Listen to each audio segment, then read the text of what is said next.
Hello and welcome to the Comic-spiracy episode 546 for the week of whatever the hell this is, May 29th, 2022. My name is Ryan Higgins. Who's here with me this week? Brock Sager.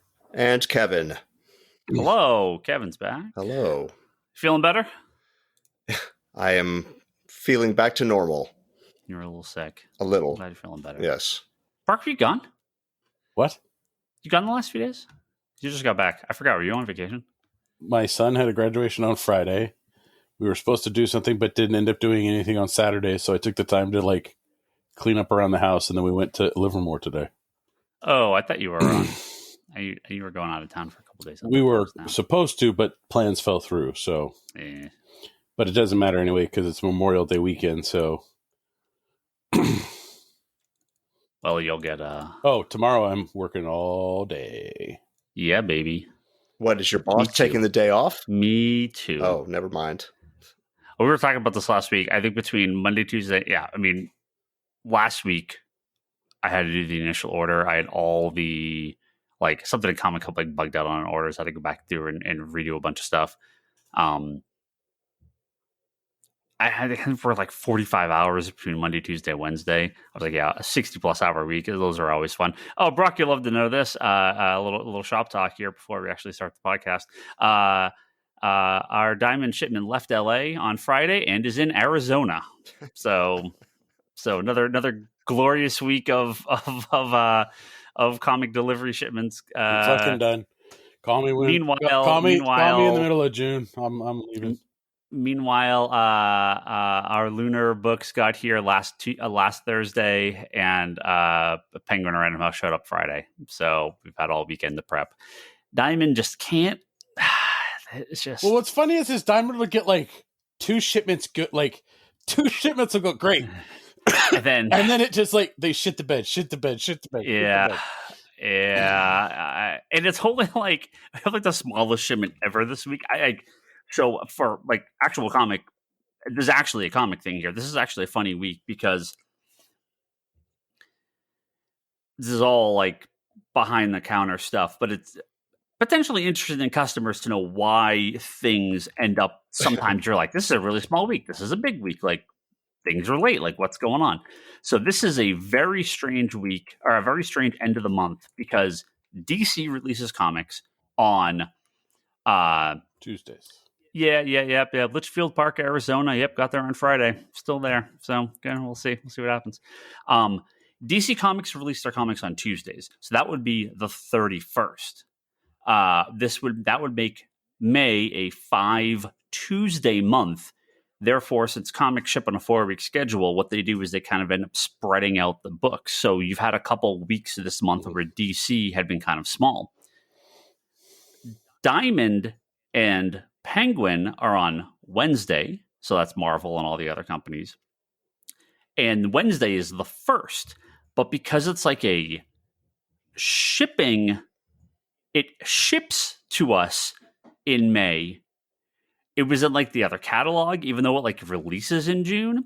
And then, so there's no weird delay they don't really spread out the weeks, although it ships to us prior. And then the way Penguin bills is they bill the month the books are scheduled to be sold. So we don't actually have an invoice for books that we're supposed to sell on the 1st, which means books we have in our hands and are prepping in May, but we cannot sell till June 1st. We don't actually have an invoice for that.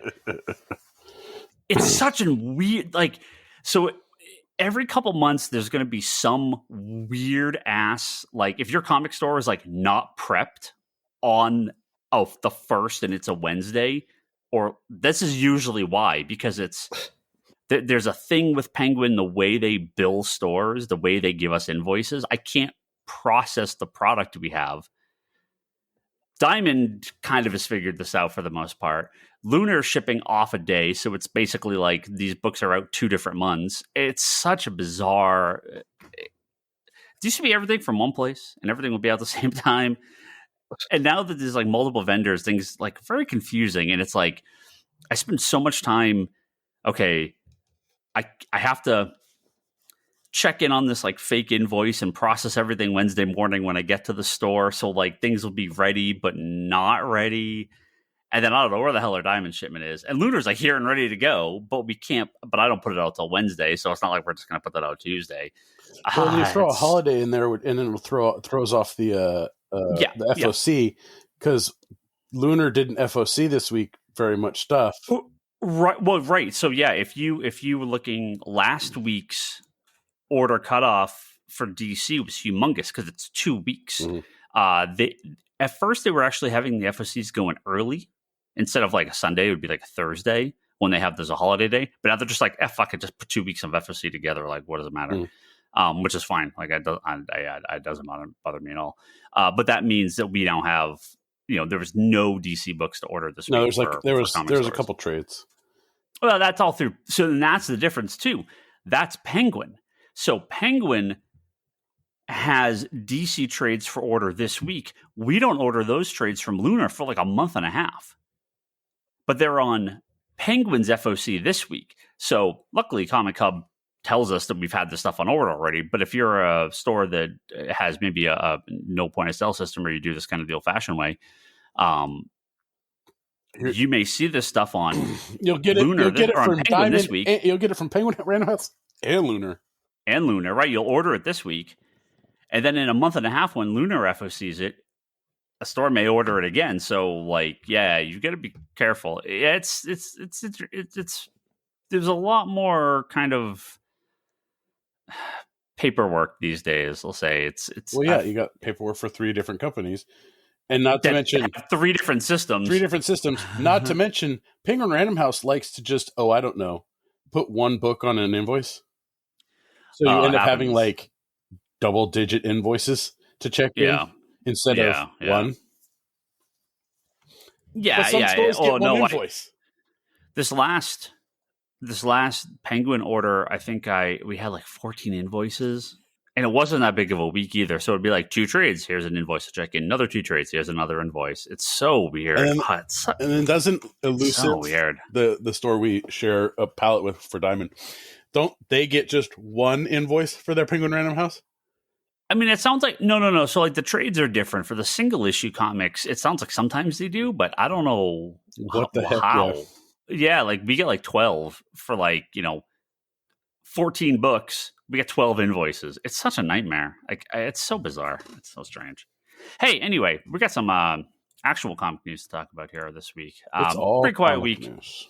Pretty quiet week for comics, but I have a nice long list of stuff I'm going to read to you. We do have some movie. Well, it's really quiet because of all the Star Wars celebration stuff going on. It is celebration. It's celebration week. I know a few people down there. There is a speaking of stuff coming out, catalogs, right? Oh, if you want to know why the DC print catalog was out last week, it's because it's not the final week of the month. This week is the final week of the month. So the DC print catalog comes out this week, whereas the Diamond catalog came out last week, the final week of the month for them. So it's all very confusing. It's all very, very confusing. Anyway, if you got the Marvel print previews this past week, or you saw their solicitations online in the last few weeks, you may have noticed what looked like a fairly normal month for comics. On Wednesday, or maybe it was Thursday. Maybe it was Thursday. On Thursday, we got a list from Penguin Random House that said a number of Marvel comics in the current catalog have been delayed.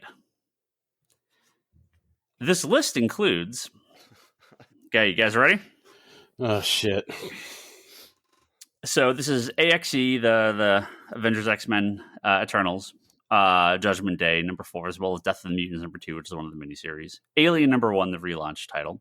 Amazing Spider-Man 9 and 10, so that's both issues in the month. Ant-Man, number 3, the new miniseries that hasn't even launched yet. Avengers, number 60, which is an Axe crossover. Avengers Forever 9, Black Panther 9, Captain Marvel 41, Carnage 6, Daredevil 3, Defenders Beyond, number 3, which, again, I don't think number 1's even shipped yet. No.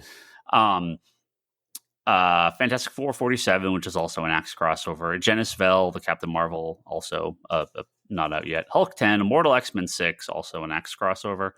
Iron Man 23, Legion of X5, which I think only number 1 just came out. So, like, obviously, stuff is running late, and now stuff's running even more late. Marauder 6, which I think only number 2 is out right now. On Marauders, I believe. Yeah, that's also an X crossover. New Fantastic Four number 4, 1 still not out. Predator 2, obviously not out. She-Hulk 6, Spider-Punk 5, Dr. Aphra 24, which all the Star Wars stuff has been delayed already. So this is additional delays of upcoming issues. Han Solo and Chewbacca 6, I think 2 just came out. So how far behind these books are. Strange 6, Thor 28, Venom 11, Wild Cards, the drawing of cards. I read this and I completely forgot this is even a book Marvel's putting out. Yeah, they're putting out that Martin thing, right? Yeah, and it's, again, number 1's not even out yet. House of XCII, what is that? 10, 5, 2, what, number 5? I forget what that even stands for. X-Men Red 6, another X crossover. Gambit 4, which is, at this point, Gambit 4 has been delayed till October, and 1 was supposed to be out in, like, March or something, and now it just says summer. Like, it doesn't even have a date for number 1. Ghost Rider 7, Exterminators number 2, Thunderbolts 4, all again, number 1's not out, and X-Men Legends 4, and I don't believe number 1. And as Gambit, Ghost Rider, Exterminators have been pushed all the way to October, and Thunderbolts and X-Men Legends have been pushed all the way to November. Marvel basically is delayed half their line. The only title that's going to be on time is the Marvel Fortnite crossover book. Yeah, well, that's because they're not going to fuck around with that. Like, that's the only book that's going to be on time. So, like, the vast majority of Marvel's output for what was in the June catalog for August release has been delayed, and there's been other books that have been. What's the reasoning they're giving? I mean, 0. There's been no reason for anything. So a bunch of books that were supposed to be out in April got pushed to May. May and June stuff have been pushed into June and July. Now the August stuff is being pushed into September. So this is not a problem that's going away. And I have to assume this has to do with those 3 to 4 weeks where we're getting the worst fucking paper quality from Marvel on, like, shit, man, quarter of their books or whatever. Anyone that's buying Marvel, if you buy any of the kind of not major titles, you've seen these covers the last month or so. Anyone else, go poke around issues of Spider-Punk or Savage Spider-Man. I think it was number 1. I'm trying to think what else was on that list. Miles Morales. Miles was on there, I think. Yeah, 1 issue of Miles. The Iron Man was on there too. There was an Iron Man issue. There was a Maestro. There was a bunch. Maestro. There's a handful of titles. Every week we're getting a couple of them that were printed on just the worst paper. I mean, this isn't like me making fun of Marvel. This is legitimately the absolute worst paper stock I've ever seen on a published comic.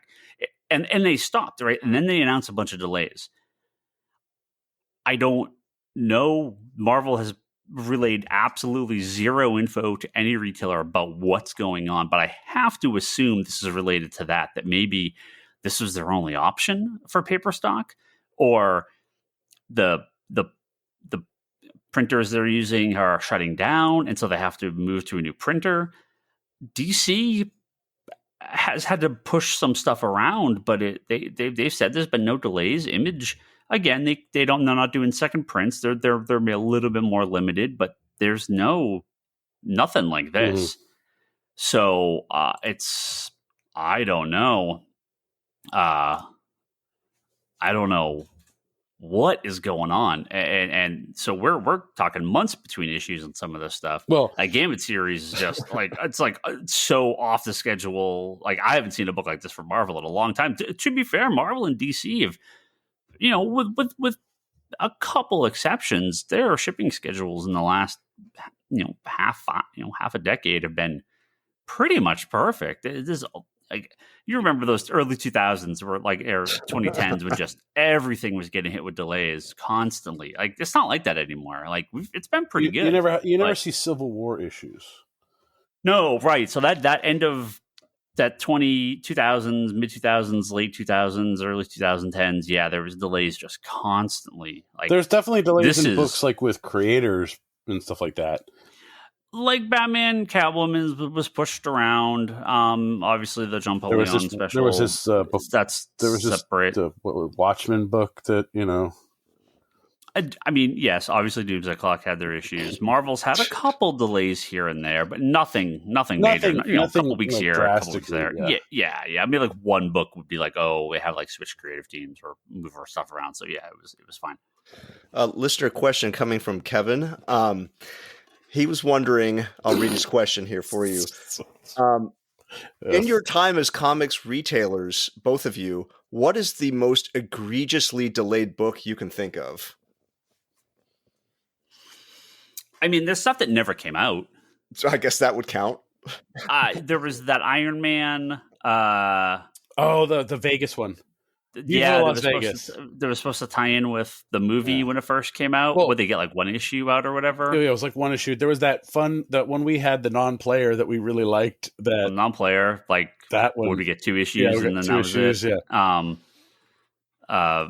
There's this Battle Chasers book I hear that's never really finished either. Yeah, I think Daredevil Father was crazy delayed, but they did finally finish that off. That was the Joe Quesada miniseries. That was before me. Yeah, they finally did it, but it was a long time later. Captain America White. Did they ever finish that? Loeb and Sale. They did, yeah. They put like the 0 issue out, and then it was. And then they never years. Yeah, and then didn't they just do OGN after that, or did they just release it like boom, boom, boom, boom, boom, boom? No, I think it came out in single issues, but that was like years later. Yeah, I mean, it's very rare when it happens to like a main title. It's always oddball side stuff. I don't even remember that Iron Man Vegas book you guys are talking about. Yeah, you do or don't remember it? What? I don't remember it. I don't. It was the writer of the movie. It was Kevin. Or no. Let me. Viva Las Vegas. It was 2008. It was Jon Favreau, and I don't think anything else came out. Did it? I think maybe just #1 came out. Yeah. Hey, did that J.J. Abrams Spider-Man book finish? It did. Yeah. Oh, maybe did 2 actually come out? Oh, maybe.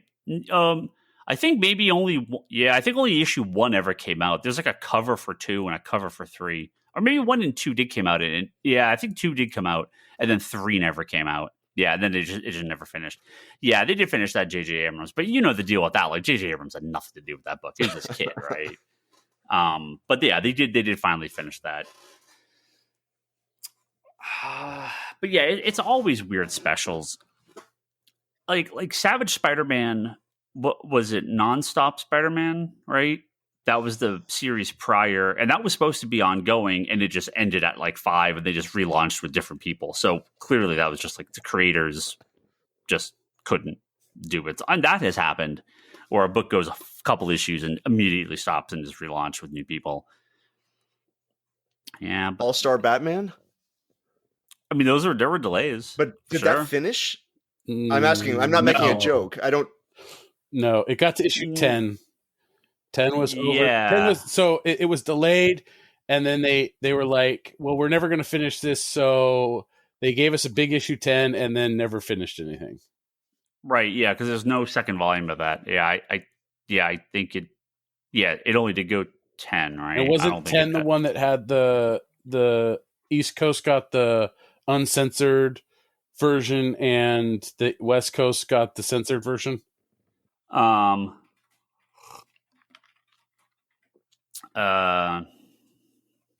I remember correctly. Oh, I completely forgot about this. The series was to be rebooted under the title Dark Knight Boy Wonder in 2011 when Miller and Lee were to finish the last 6 issues. Yeah, Jesus Christ. But like issue 10 had all that. What? Yeah, was it the last issue? Yeah, I think it was the last issue. Had that, like, you can have that swearing in it. and it was East Coast got the copies that you could see it, and they were like, "Oh shit!" and they pulled all the West Coast. So the trade that's pretty funny. Man, this is pretty funny. I didn't realize this. The trade collects 1 through 9. The absolute collects issues 1 through 10. So 10 never got collected, and then they were supposed to come back and do like 11 through 16, and it just never happened. So, yeah, maybe one day. I doubt it. Put that on the New Year's poll. It'll be on the New Year's poll. Yeah, but lots of comic delays from Marvel, and hopefully they get it figured out. Marvel's. I mean, Marvel sales have been fantastic recently. They've really been clicking with a lot of their like B-list character and minor characters. This is kind of my one big complaint with DC right now is we have the A-list stuff, and then like the books to bring in new readers and the LGBT stuff and the prestige format, or not the prestige Black format, label. sorry, the YA format kid stuff, and so there's lots of books. DC has a lot of that YA kid stuff coming out over what Marvel's output is, but it's not. Oh yeah, it's not like Marvel has zero, but there's zero that B list. This has been my biggest complaint for DC for a year or two now, is that entire middle of the pack set of books is just gone.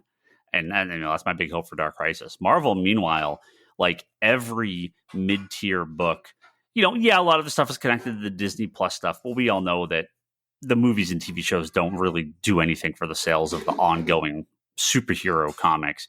If the Shang-Chi book sucked, regardless of what the movie was, it wouldn't sell. But that's selling. She-Hulk selling. Like all the mid-tier X-Men books are doing pretty well, despite some kind of drop off at the end. But the new titles are doing pretty good. So yeah, there's big books up for Marvel. They're doing a lot of good stuff. DC needs that like mid-tier back. It's just gone right now. So for some of those books getting delayed, yeah, they're not garbage. Like they sell well.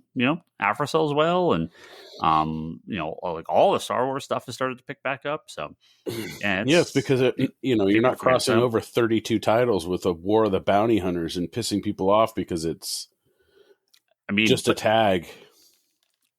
The book sold significantly better when they did it. Like they did it. That's why they do it. That's why they do it. But it's like, the funny part is people complain about it, but it's like, then don't encourage them with the money part of that. Yeah. Well, they're going to get these books that could sell. Look at what's going on right now with Shadow War, right? I mean, our sales of Robin is up. Deathstroke is up like 4 times what we were selling prior. Deathstroke's been okay. Like it's been a fine book, but it's selling, It's a mid-tier seller now. Like it was pretty low end for us for a while when it started. It just wasn't really clicking with customers. But the crossover boosted it way up and spurred sales on the previous issues. So yeah, I don't know. Marvel will never say. They'll just never say what's going on. So if I hear anything, I'll let people know. But I expect this is going to happen. We may get all these books will be resolicited in the next catalog. So the next catalog should be normal, but it'll look normal because 2/3 of the titles are from the previous catalog in the new catalog again. So I'm sure they don't want to put out a catalog that has 8 books in it. But my fear is that the next catalog, the same thing will happen. So anything in there will get pushed around again. But it's okay. They're going to have the optics of it. They're going to have look good. Marvel Fortnite crossover with the 50 bajillion fucking variant covers on time. Just one on every. Well, so with that, right? Not only is it a large order, with that, I mean, you have a secondary partner you're working with. Marvel probably can't delay that book. If they're delaying Axe, they can delay anything. If they're delaying Axe and Amazing Spider-Man, then they can delay anything, right? They're not going to delay the Fortnite book because it has to tie in with the release of the skins, and they have a set marketing schedule with Epic. So yeah, that is, of all the books, that is the one that will not get delayed. I think there was even supposed to be the Thor Jane Foster new series. I think that even got pushed back, but they've got time because the movie's not in July. July. Yeah, I think the first issue was June. I think it was supposed to be out already. But yeah, so they've been moving a lot of stuff around. And let's talk about some movie and TV stuff. No questions today. Quiet week. But we got some movie, TV stuff. We got a few other things to talk about here. And then we'll get out of here. Another Suicide Squad TV show in the works. And rumors we're getting a I guess not really a rumor. I guess it's maybe a little more official. We're getting an Amanda Waller spinoff series. I mean, I guess it's a Peacemaker spinoff series. I guess it's a Peacemaker / the Suicide Squad. Yeah, spinoff series. So Viola Davis is Peacemaker spun off of the Suicide Squad, and Amanda Waller would just be connecting. I don't know. It's weird. Yeah. Well, I mean, it makes sense, right? We're getting a Peacemaker season 2. I don't know if this would kind of tie in with this and her daughter character that was in Peacemaker or Adebayo, or if they're going to have, this will kind of go in between the 2 seasons, or if this will this go after Peacemaker season 2, because it doesn't sound like it's something they've started yet. But yeah, I'm give me more TV shows, man. I love the movies, but the TV shows, especially from DC, have been good. And she's great, and she's great as Amanda Waller. She's a hard ass. I would totally up for more of this. So this is one of those where the Peacemaker has taught us never, or taught me, I shouldn't say us, never instinctually roll your eyes when you hear of an idea, because if you had said spin off any character from Suicide Squad, the movie, to make their own show, I would not have chosen him, but I love that show so much. And if you said, would you be interested in Amanda Waller, not a special, but an ongoing series? I'd be like, not really. But I've now learned, never question it until you see it. Well, I mean, I think of all the characters, she kind of makes the most sense because it's not a superhero. She's much more politically motivated, and it's like if they were like, we're going to make an Amanda Waller movie, I'd be like, well, that's just a Suicide Squad movie. Like, what are you going to do? Like, it goes back to the stuff that we saw in the first Suicide Squad movie, right? Where she's sitting down, talking up the team. She had the binders, right? Like all of that stuff. Well, the politics of a Task Force X is super intriguing. That would be such a great TV show. Not about the missions of the villains going off and doing stuff. You can have them kind of wander in and wander out, but just the process of making this happen. I mean, she's half military leader, half super spy. Like she wears a ton of hats. So that seems like such a good idea. Does a quote unquote Suicide Squad show work without actually dealing with the squad going out and doing stuff? But I mean, people attack her, right? I mean, my first thought is, it's like if you said we're going to spin off a James Bond series about M, I'd be like, well, M's role is just kind of sending agents on missions. So what are you going to just a bunch of scenes sitting around an office? And look, imagine if each Amanda Waller episode was 10 minutes long and you see her assemble a team at the beginning, just whatever random characters, send them off and then they're dead. And then the next episode, you just reset it each time. That could be kind of funny. Oh, but someone like Em, I mean, they got to get the info. They got to get the intel. They've got other teams off doing this stuff and doing recon. So like, I mean, I'm okay. No, I know. This is kind of cool. I know. Yeah. I won't question anything ever again on premise. Ever. Well, like you said,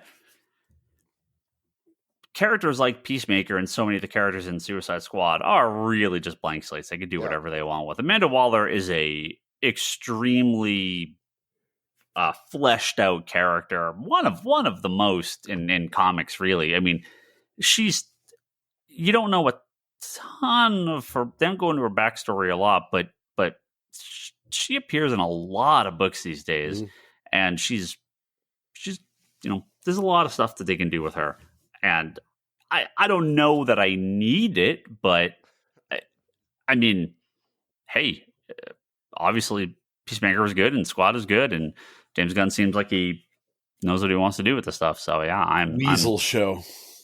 Well, there's your 10-minute show of him just getting in the hijinks. Yeah, they said there was another Suicide Squad spinoff series in the works. It's The Weasel. I assume it's this, but I mean, who knows? It could be something else. It's Polka Dot Man. Now, this next one, I am very. Oh boy, let's just start with that. Just there is another show coming. There is another show coming, and that is another attempt at the League of Extraordinary Gentlemen.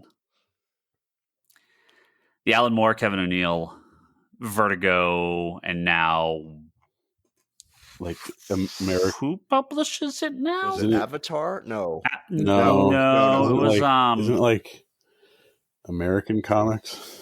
No. Image? Is it back at Image? No. God damn, no. Stop talking. I will find it. 2001. I'm totally blanking who's doing the new. Top Shelf. That's what. Top Shelf has it now. Yeah. They did all the Nemo, and they did the most recent volume. I could literally see the logo in my head on the side of the spine. I just couldn't think of the name of the company. Yeah, it's Top Shelf.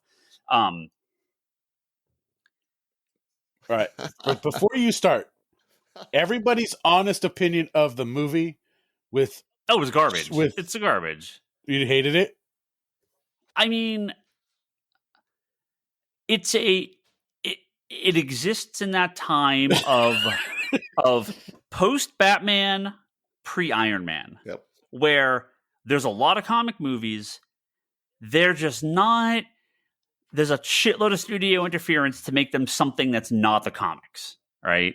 We get significantly less of that now. Well, didn't it also come out around the same time Wanted did? No, Wanted wasn't Wanted way later? I thought they were about the same time. Yeah, I don't remember when Wanted was, but League, like, what an incredibly awesome concept. What an incredibly great. Oh yeah, you're right. It's 2003, 2008. Yeah, it was early. Yeah, League of Extraordinary Gentlemen was early. You can do so much with that concept, and that movie was just like, we're gonna be the most vapid, just paint by numbers movie ever, with these, with this incredible concept of teaming up these literary characters. I mean, for people that don't know, it is a kind of there's versions of the League in various time periods, but kind of this Victorian era, like Avengers, literary Avengers. Right. You're right. Exactly. A literary Avengers. Yeah. So, let us not forget the glory that belongs to that movie forever, in that it is the movie that made Sean Connery retire from acting.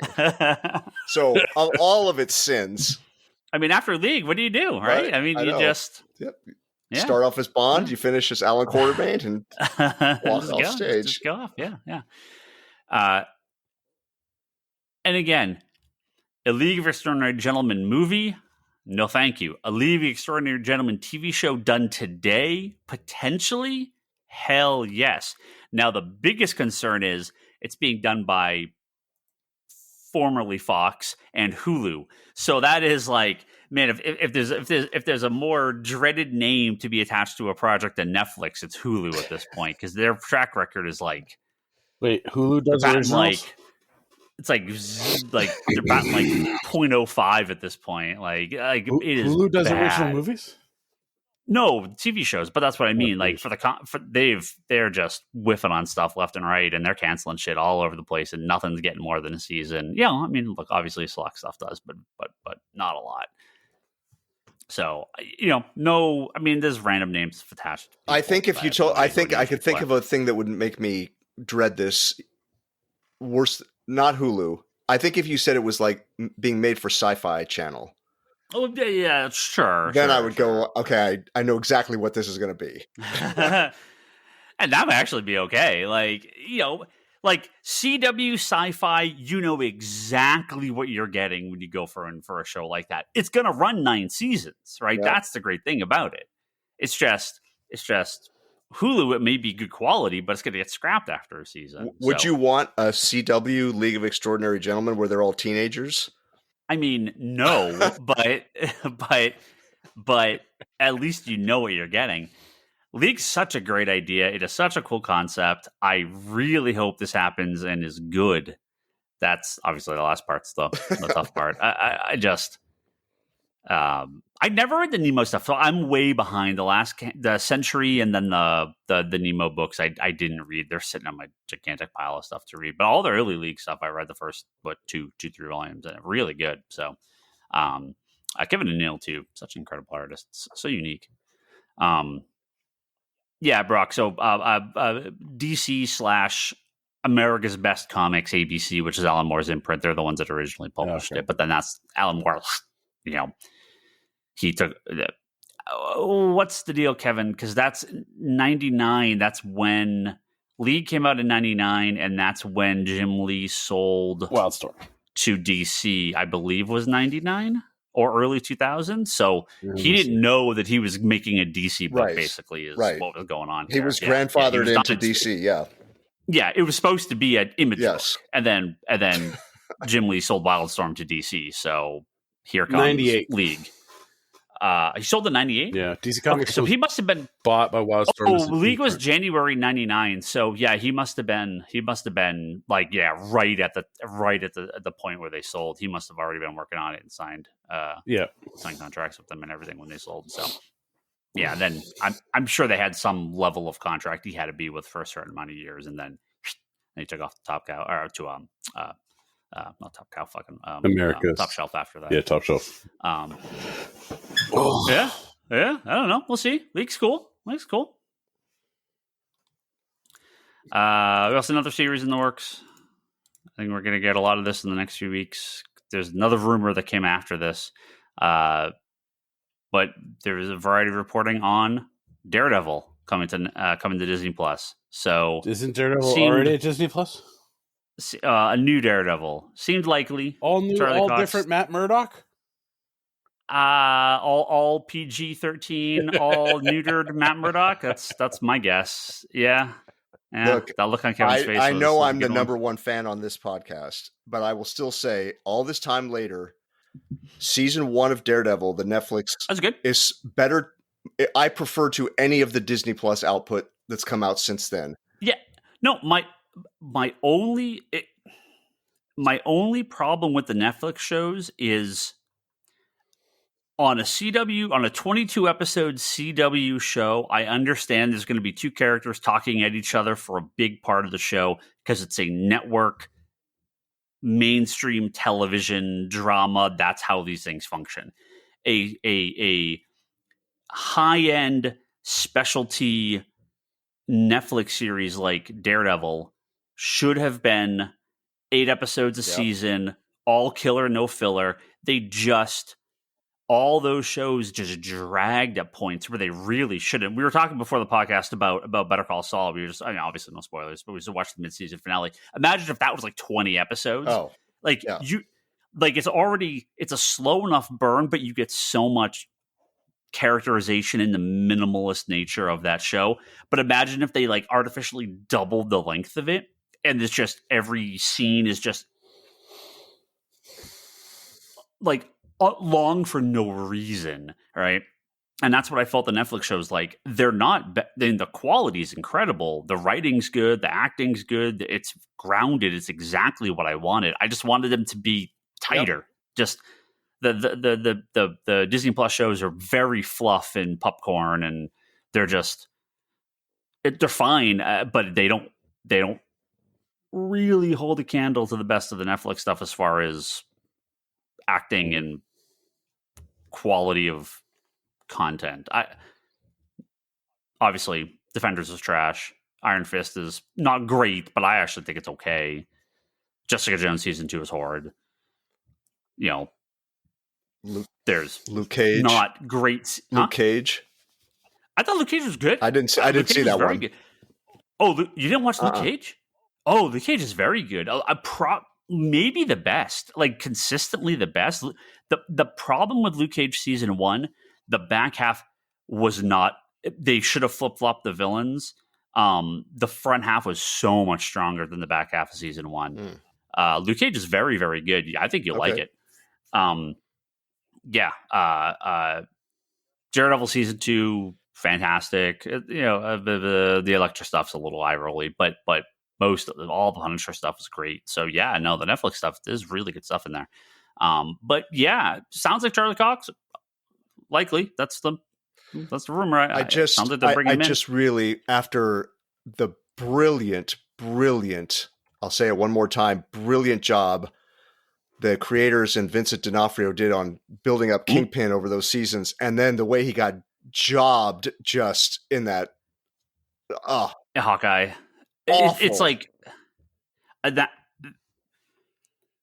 Hawkeye, I like. Yep, I like it too. It's just like cartoon Kingpin out of nowhere. Awful. And I don't like if I watch a Spider-Man the animated series, sure, like that's fine. But just bozo in a Hawaiian shirt, like I don't know, like it's not the same character. Right. Like this is some other dude. I didn't get it. It is so weird. There's rumor that Kristen Ritter's coming back as Jessica Jones too, and her and Daredevil should they just get those guys together in the same show. Luke Cage and Iron Fist, just put them in one show together. Like, whatever the Defenders, you can maybe do that again some point down the road. But having Jessica Jones and Daredevil together would be fantastic. Not like romantically, just to have them team up in the show would be so good. And you kind of kill two birds with one stone by bringing those characters in. And again, I don't need it to be rated R, but it's what I wanted Moon Knight to be. But then Moon Knight ends up being just some magical nothing. And I still haven't finished it yet. I was like sitting there taunting me. I'm like, finished Moon Knight? No, I got 2 episodes to go, and I just don't like it at all. The greatest trick that the Disney Plus Daredevil could pull. Episode 1, we learn about Kingpin's concussed, possibly mentally unbalanced twin brother who's been wandering around pretending to be Wilson Fisk. Kind of like the Trevor character as the Mandarin. Yeah, I was going to say, it's except like the Mandarin. He looks exactly like him. Oh.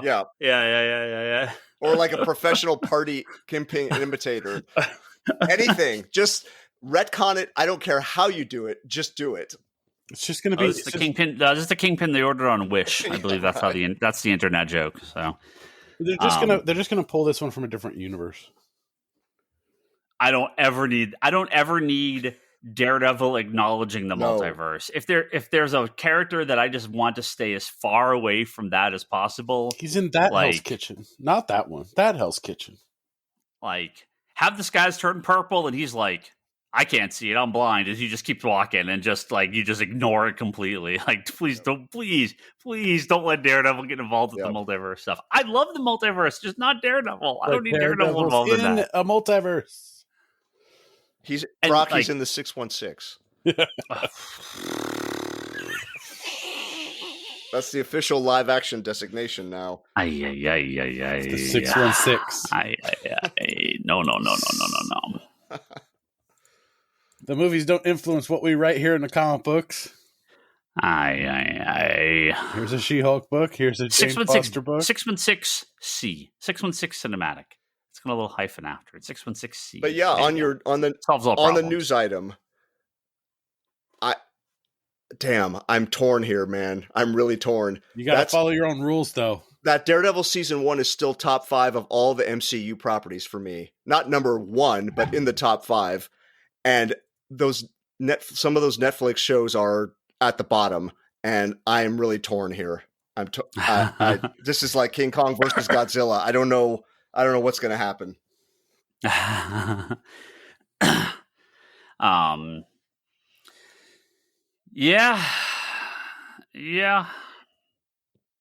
Well, Kevin, if there's one thing I think you're going to like less than the Disney Plus Daredevil show, I actually don't even know what you're teeing up here.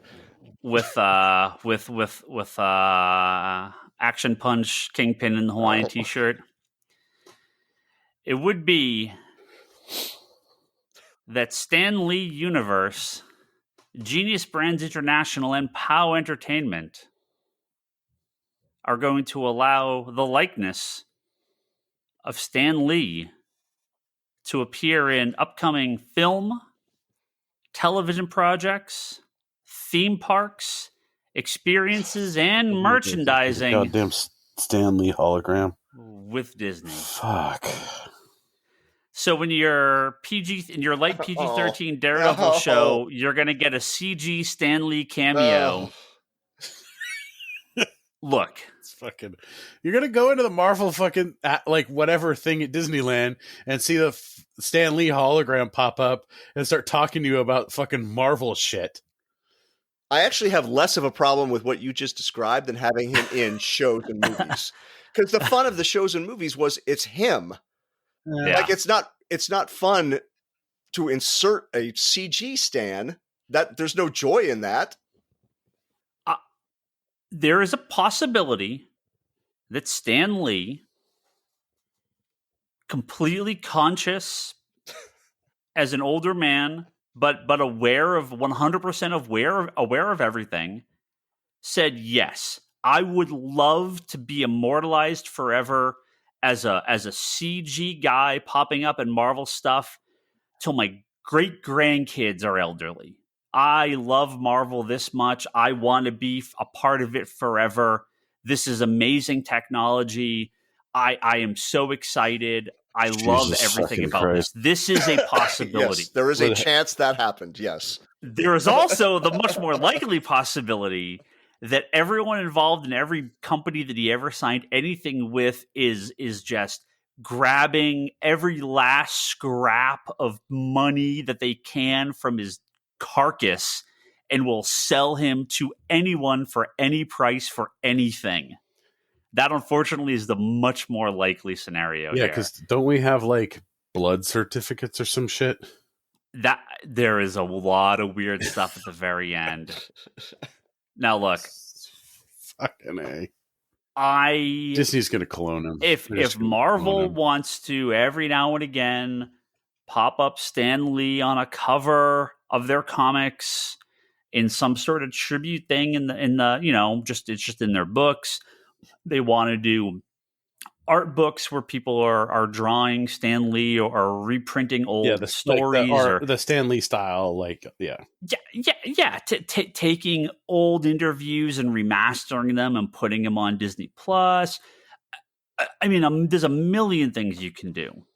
The thought of like a CGI Stan Lee showing up in Thor 5 makes me want to like just claw my eyes out. Yeah. I am like Kevin said, I'm actually okay if there's a Stan Lee animatronic in Disneyland. Like that I'm actually okay with. Animatronic or CG for like a hologram, I'm reconsidering, yes.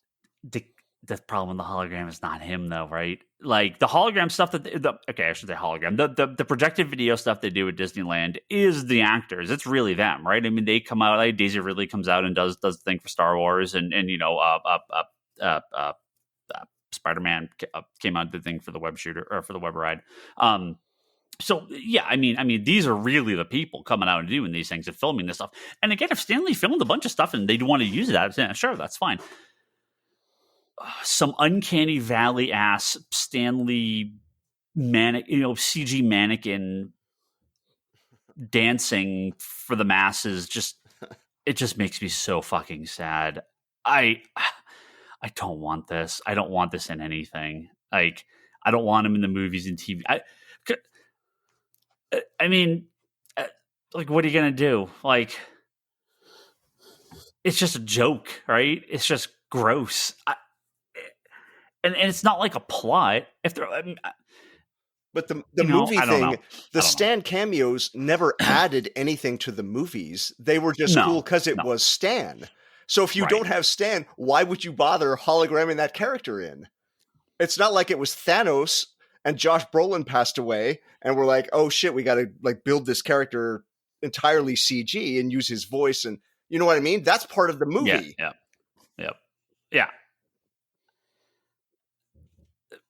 The thing about a cameo, like an actor being in something, is because they're really there. Right. That's what makes it interesting. Right. Yeah. You can CG Elvis into everything. Sure. Well, they did Grand Moff Tarkin. We got the Beatles to play in our movie. They did Grand Moff Tarkin in Rogue One. Who cares? Well, the Tarkin thing sucked ass. Yeah, and also Brock, he's part of the story though, unlike the Stan scenes. Yeah. I loved Rogue One. The Tarkin stuff is the worst. The Princess Leia, I'm okay with because it is 1 second of film. You know what's funny is that you said that. That is my reasoning on that. So I've probably watched that movie 6 or 7 times at this point. And Rogue One. After seeing it, you just pause it at the end. You just pause it when they got on the ship. I'd stop it like 30 seconds early.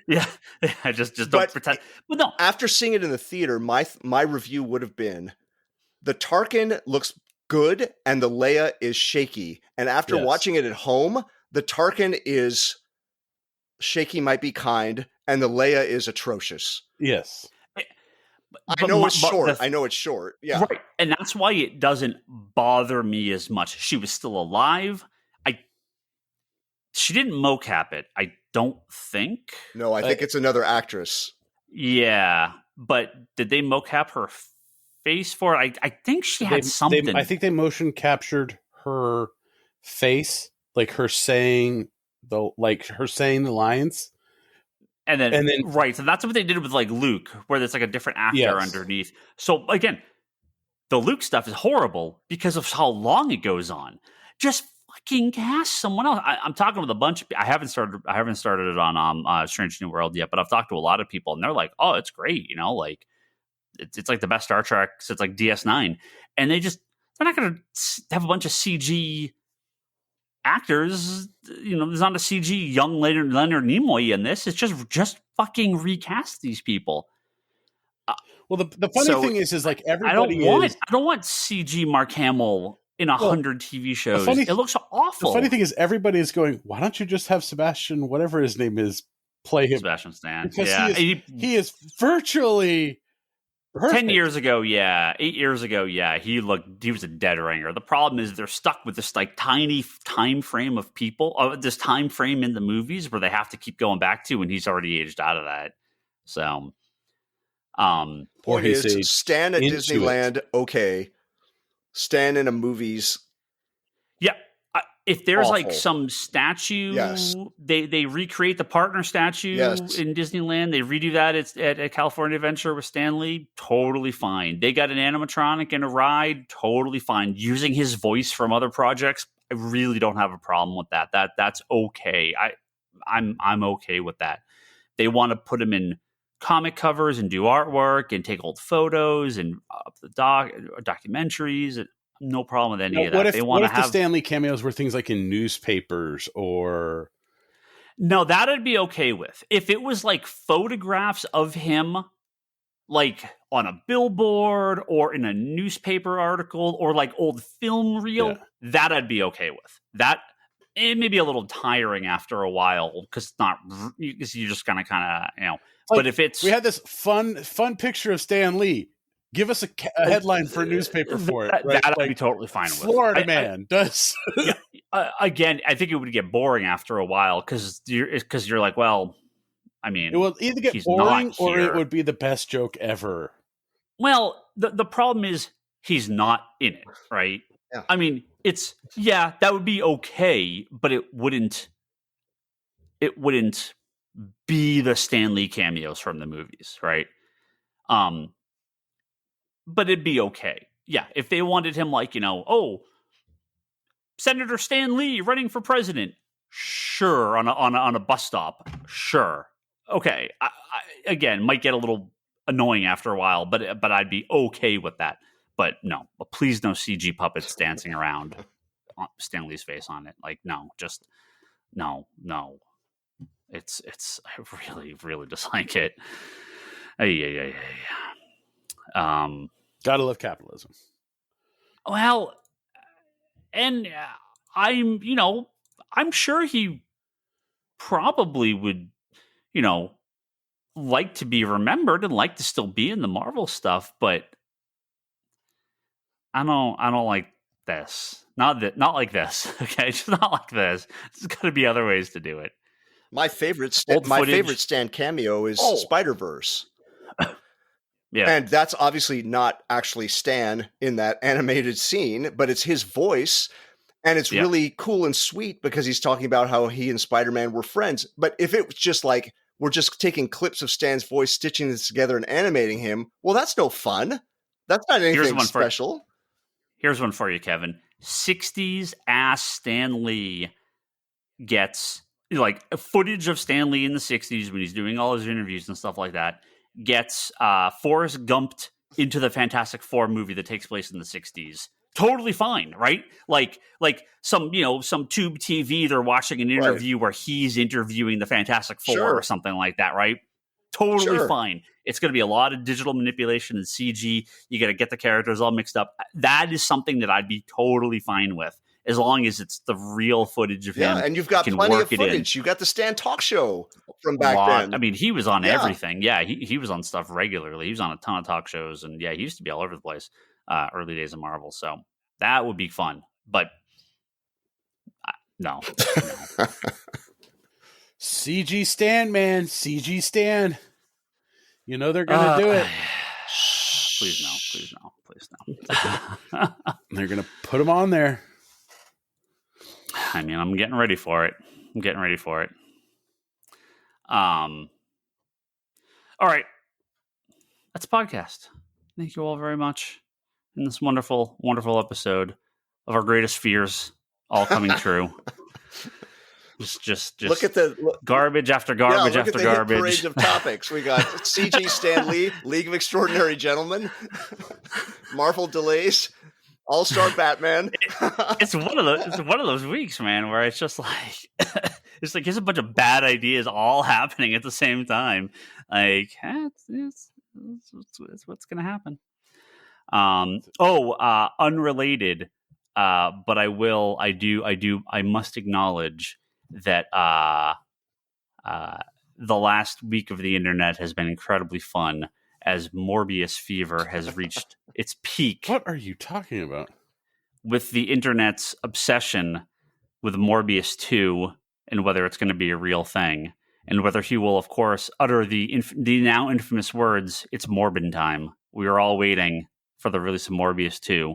It's Morbin time. So we'll cover more Morbius news here in future episodes of the Comic Conspiracy Podcast.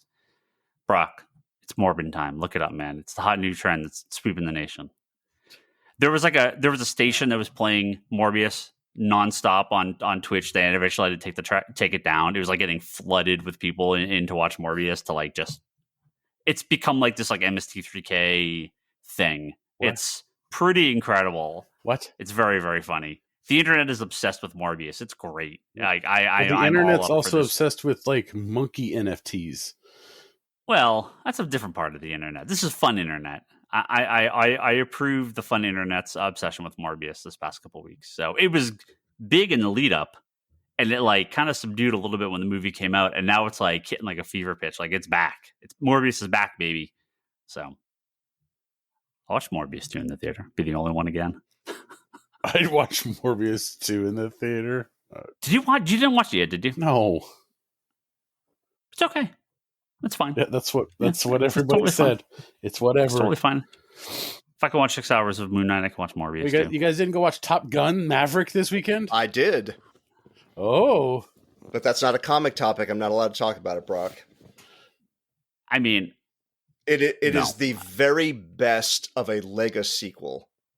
Of that decades later kind of sort of sequel, where if you saw the first one, if you never saw the first one, you could still watch it and enjoy it. But having seen the first one, you get so much more under this. Yeah, it was a great time. Nice. But it's not a comic topic, so moving on. I'll say Tom Cruise. So thank you all very much for listening to this wonderful episode. And thank you for not supporting a CG Stanley. Oh, thank you for high tier backers. I got something I wanted to ask you, Ryan. I completely forgot. Sorry, high tier backers. Okay, what's the question? Did you really like that moment a few days ago when we got a response from a listener on Twitter that said, "I started listening when I was 19. I'm 31 now." I mean, that is how time works. Yeah, that is how time works. I'm reminded every day. The time continues to pass. Oh, I saw that terrifying ways. I saw that tweet and I was like, "Oh, I just know how Ryan is reacting to this right now." Well, 19 is like a lifetime ago, but when you're like in your 20s, it's like, okay, whatever. Now this is just life. Like nothing changes ever. So like it's just things just go on. Like yeah, but teenage years, man. Yeah. Thank you, Edgar, for that little tidbit. Yeah. And thank you to Joe Duff, Kelsey May, Craig Anderson at ClearPath Coaches, Jimmy Rivera at the Social Forum Podcast, and Talon Bray. Thank you all for your community support, as well as everyone else that backs us at patreon.com/comicconspiracy, kicking $1 or $2 a month and help support this podcast. Always appreciated. You can also go to comicconspiracypodcast.com and Apple Podcasts to find all our previous episodes, as well as comicsconspiracy.biz, where you can purchase books from us. Lots of stuff available for purchase on there. ConspiratorBrock.com, that's Brock's blog and pull list and unboxing videos when he got the time. Well, not much up right now, but he's get back on it. Summertime's coming. We got a few extra. Hopefully I got some time to do some stuff, but I feel I'm going to be told I have a project or something this summer. It's always projects. Wanderers in the Fourth Dimension. That's Charlie's Doctor Who podcast. Check that out. Some Who news from time to time, so they're back a little more regularly. Weekly interview series called Between the Panels at Fanbase.com. Sorry, let me rephrase that. The Eisner nominated. Yes, please. I'm going to insist that you start including that from now on. Whether or not there's a win, I need you to include that. Hey, I backed you, man. I voted for you. Oh, and can I also put an anthology plug in while we're here? I plugged you last week too. Purple Eyes. It's an anthology on Kickstarter that I will be a part of, assuming that it happens. And you can find it on Kickstarter on the Kickstarter main page. Just look for Purple Eyes. There's also a site called purpleeyescomic.com, and I believe there's like 2 weeks left in the campaign. How much you guys at? I don't know because I'm not running finances on that. I can check it right now. Let's take a look. Well, do they make Kickstarter stuff all? You guys are like a third of the way. Yeah, you got some time. You can do it. It's gonna get that retailers behind it. The anthology creator believes in very well compensating the talent involved and making a really high quality product. So this is kind of a higher target Kickstarter campaign than some creator owned comics that you will see on there. That's all I'll say. Cool. And my wife Leanne is at leannehill.com. You can see her artwork on there, as well as purchase prints at etsy.com/shop/leannehillart. If you're on Twitter, I'm on there. Ryan Higgins Ryan. Brock is Brock Sager. Toby is Toby XI, who apparently I found out today does not watch sporting events live. You think he watches anything live? I think he does sometimes, but you would think Game 7 of the current NBA lead up to the finals would warrant a live watch. But it's not the Warriors. And me spoiled Toby on the score of the Celtics and Heat game, which is probably the first and last time that will ever happen. He's never going to talk to you again. I'm spoiling Toby on a basketball game score. Toby's at Toby XI. Charlie's at Insanity and Chaos. Kevin is at Kevin Sharp. The store is Comics Con Store. And Chico Geekbox and Manga Machinations. And our friends do some good podcasts. And I was off Geekbox this week because of they recorded on an off day. Greg Ford back. But I'll be back on the next episode. Okay. Thank you, guys. Have a good day.